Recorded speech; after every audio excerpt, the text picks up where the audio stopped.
La CAP aujourd'hui représente 4000 adhérents, un peu plus avec la Croix-Rouge française qui a décidé de continuer à travailler avec nous. C'est 4 milliards d'euros de négociations annuelles, ce qui semble quand même important, et 40 ans d'efforts. Voilà 10 ans que j'ai décidé de mettre en place un service de développement durable à la CAP, dans des conditions difficiles, parce que personne n'y croyait beaucoup il y a 10 ans. Il y a eu un bond considérable de fait jusqu'à aujourd'hui, et avec des gens qui sont un peu plus convaincus, ça n'a pas été forcément très facile. Le travail dans le développement durable ne constate pas en un jour, il se constate sur plusieurs années, et pas seulement en France, il faut que ce soit dans toute l'Europe, voire au-delà de l'Europe.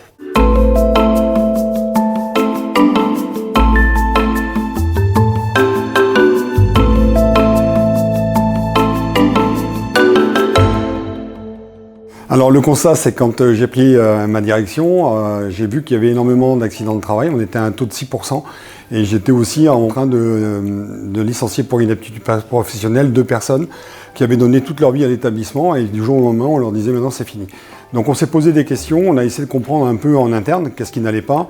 Et après, on a avancé dans la démarche en se faisant aider par la médecine du travail, avec des analyses de poste, avec des enquêtes salariées. Et de là, on a décliné un peu par fonction, par domaine de compétences, ce qui allait, ce qui n'allait pas. Et ça nous a fait aboutir, par exemple, dans un domaine où on a fait des ateliers de renforcement musculaire, parce qu'on s'est rendu compte que même si on leur apprenait les gestes et postures, ils avaient des problèmes. On l'a fait de manière très ludique, et donc les salariés se sont impliqués avec un coach sportif. Et on a fait aussi des ateliers de massage de détente, en lien avec les résidents, et qui faisait qu'il y avait une très bonne osmose, et que donc de fil en aiguille, les gens se sont sentis beaucoup plus à l'aise, beaucoup plus heureux, et qu'ils ont été beaucoup plus en confiance au sein de l'établissement, parce qu'on avait aussi ce problème de gens qui partaient, qui ne restaient pas, et on n'arrivait pas à attirer les jeunes. De 6%, on est passé à 0% d'accidents de travail, et en licenciement pour inaptitude professionnelle, j'ai des salariés qui maintenant ont, pour certains, un tiers plus de 20 ans de présence au sein de l'établissement et qui continuent à y rester, et même des retraités qui reviennent travailler avec plaisir.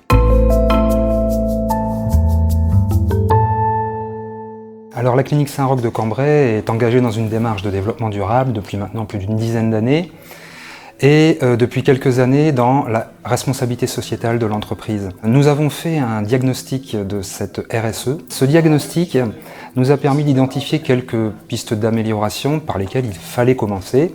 Nous avons mis en place 2 groupes de travail, l'un sur un aspect culturel, muséal, qui a donné lieu à de beaux projets avec les patients, mais également avec les professionnels. Le second était un groupe de travail sur le thème de dynamiser les ressources humaines. Donc le groupe a commencé à réfléchir sur la conception en fait, d'un endroit dédié qui se trouve au centre, au cœur même du service de soins. C'est le fruit du travail d'une équipe qui va permettre aux professionnels du service et de l'établissement de Cambrai en général de pouvoir, au cours de ces pauses, bénéficier des installations en place.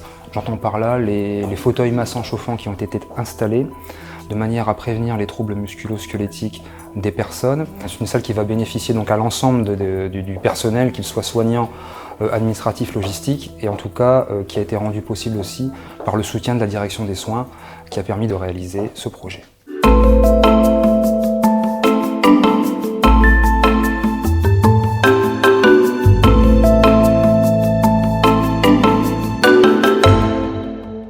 Pour nous, l'obtention de cet indice A++, c'est vraiment un encouragement pour continuer notre processus d'amélioration continue, puisqu'on a commencé le développement durable et maintenant on s'engage également dans un processus de RSE en vue d'une labellisation, et ça implique tous nos salariés.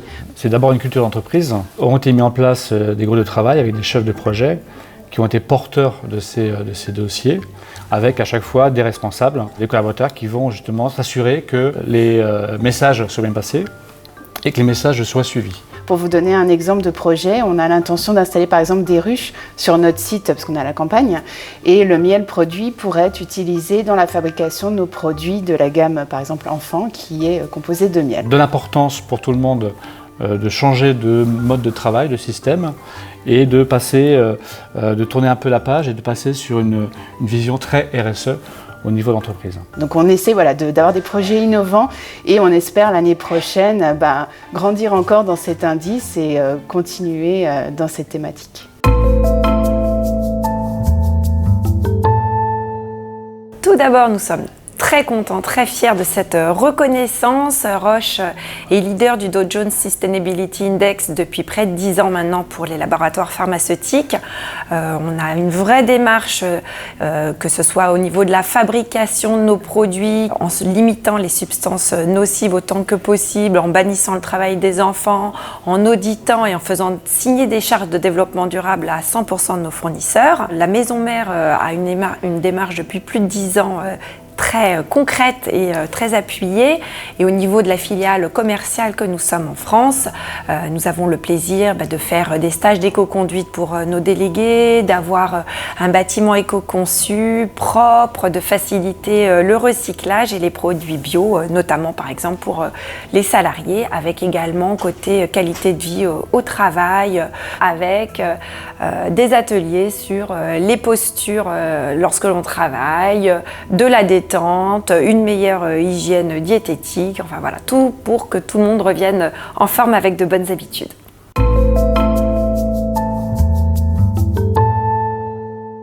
BD s'appuie sur une stratégie développement durable qui est fondée sur 4 piliers différents. Tout d'abord, l'innovation des dispositifs médicaux qui permet une réduction des coûts et une meilleure efficience de ces produits. Ensuite, la favorisation à l'accès aux soins qui permet que ces produits soient accessibles au plus grand nombre. Le troisième pilier est l'efficience de toutes ces actions menées. Et enfin, la responsabilité sociale de l'entreprise. Par exemple, à un niveau local, l'un des derniers dossiers sur lesquels nous avons travaillé est la favorisation et l'accès au télétravail par les collaborateurs, qui permet une meilleure flexibilité dans le travail de nos collaborateurs en permettant d'intégrer la vie au travail dans la vie générale des salariés. Il y a également un deuxième point sur lequel nous travaillons aussi, c'est la prise en compte des besoins des salariés via la mise en place d'un questionnaire recueillant leurs besoins en matière de qualité de vie au travail liée à leur vie quotidienne sur le lieu de travail.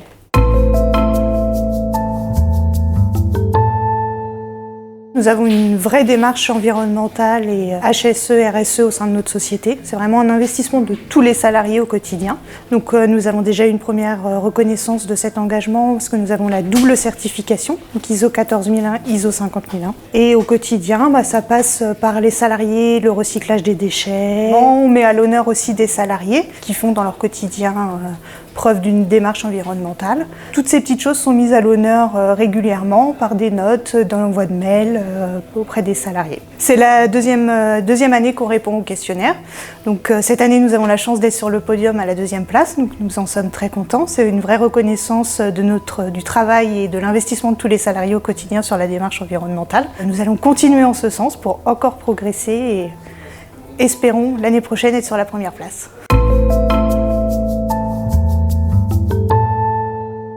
Alors, tout d'abord, la démarche s'inscrit dans une démarche globale, déjà au niveau de nos produits. On vend des produits du domaine de la santé, des sciences de la vie et de la photographie, donc évidemment un lien important avec la santé, l'environnement aussi et la recherche. Certains de nos produits sont labellisés avec des écolabels. Et nous avons aussi des usines certifiées ISO 14001, donc dans le domaine de l'environnement. Nous menons aussi des actions à l'international, notamment dans le cadre d'accompagnement d'hôpitaux dans des pays en voie de développement. Nous avons aussi des engagements en interne vis-à-vis de nos collaborateurs. Donc, nous avons changé récemment de bâtiment dans un bâtiment plus moderne, aux normes environnementales les plus élevées. Et nous maintenons en fait notre activité sur notre siège à Rungis, dans une zone qui a beaucoup évolué, amélioré la qualité de vie des employés, avec un accent particulier aussi sur la protection de la santé au travail. Particulièrement, je m'implique aussi dans tous les domaines de l'hygiène, sécurité, santé, et puis il y a beaucoup d'activités qui sont menées dans ce cadre-là.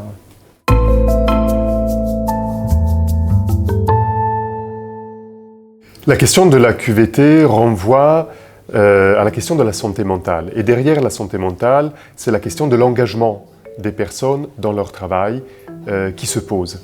Et donc, quand on a des difficultés, des personnes qui peuvent souffrir de leur travail, c'est souvent une difficulté à s'y retrouver par rapport à ce qu'ils font et vis-à-vis du modèle de l'entreprise.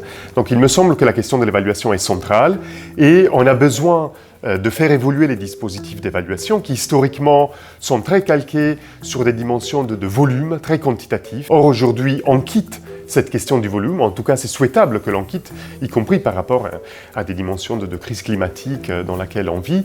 Et il faut être davantage sur des dimensions de la valeur liées au sens, à la pertinence, à la manière dont ce qui est fait rend service à l'autre, aux clients, aux bénéficiaires de l'activité. Et dans les activités de soins, cela est absolument central.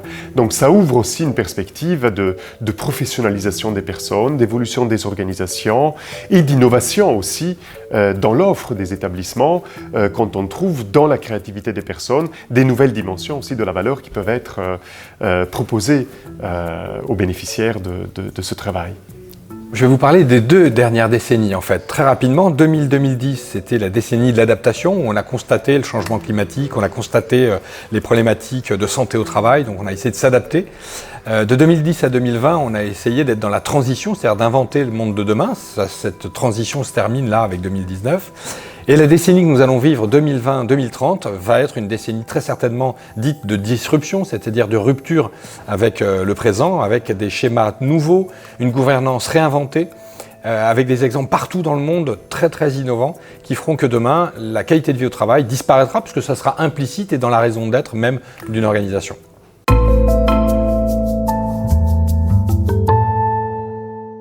J'ai toujours dit, en parlant de développement durable, y compris à mon conseil d'administration, qui il y a 10 ans était forcément pas tout à fait convaincu, qu'on ne travaille pas pour nous, il est trop tard pour nous. Pas trop tard pour faire quelque chose, mais trop tard pour penser qu'en dans 15 jours ou dans 3 semaines, on va avoir des résultats de travail pour nos enfants et pour ceux qui vont nous suivre. Si l'on veut continuer à faire quelque chose pour la Terre, il y a beaucoup de choses à faire et beaucoup de foi et de conviction à apporter.